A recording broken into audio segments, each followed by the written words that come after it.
Bonjour et bienvenue sur la chaîne du lombricompostage facile. Je vais vous parler aujourd'hui des types de cartons que je donne à manger à mes vers. J'ai lu pas mal de choses sur les emballages et les papiers en couleur. Les encres aujourd'hui qui sont utilisées ne contiennent plus de métaux lourds.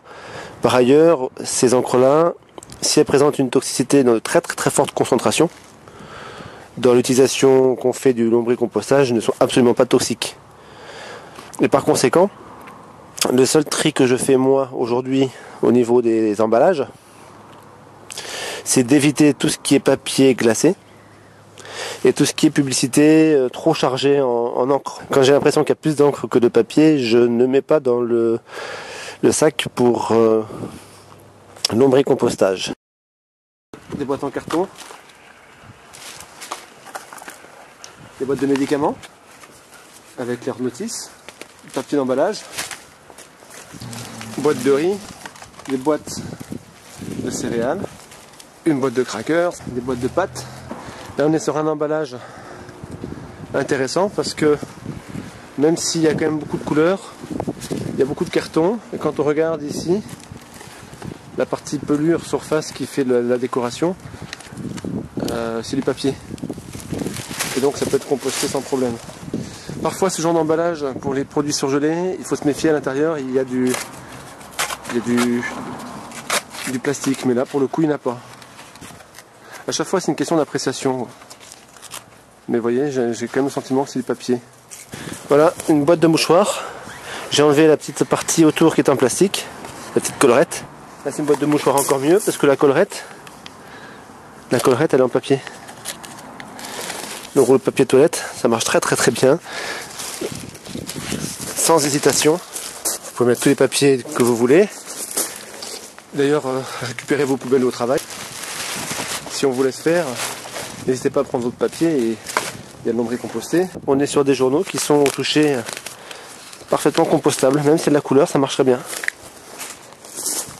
Voilà, il y a des journaux qui sont de publicité qui sont quand même assez sympas parce que là il y a beaucoup de papier et c'est au toucher parfaitement acceptable. On est devant un cas de conscience. Ce genre de publicité, pas mal imprimé, je la touche. Au toucher, j'ai le sentiment que ça peut être compostable. C'est lisse mais pas trop, il y a quand même pas mal de couleurs. Je tente le coup, on verra bien. Ça pourrait être super. Sauf qu'ils sont à les mettre, je sais pas pourquoi. Du plastique tout autour. En enlevant le plastique, on récupère du carton parfaitement compostable. Cette boîte de mouchoirs pourrait être intéressante parce que ce bout de plastique là finalement ça s'enlève sans problème, vous voyez. En revanche, elle a un côté glacé un peu trop important, malgré qu'il y ait du carton. J'ai un peu peur ce glaçage là et je vais pas le mettre. Voilà un emballage de yaourt. Et je suis pas très content parce que c'est pas un emballage très écologique. Il y a ça là, c'est le plastique. J'arrive pas à l'enlever. Il y a une couche de plastique importante pour faire la décoration. Et du coup, on peut rien en tirer. Une publicité que je ne mettrai pas dans mon lombricomposteur. Pourquoi? Parce qu'elle est toute lisse. Là, on est carrément devant du papier glacé. C'est tout glissant. Tout le plastique qui est caché là. Mais ça, vous pouvez essayer de le donner à manger à vos vers. Hein. Dernière information importante, ces cartons que j'ai récoltés contiennent parfois encore des morceaux de plastique que je n'avais pas vus.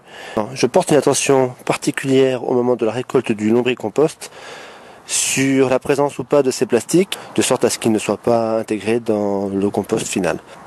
J'espère que cette vidéo vous a plu. Si c'est le cas, n'hésitez pas à me le dire et à la liker. Si ce n'est pas le cas, n'hésitez pas à me le dire aussi.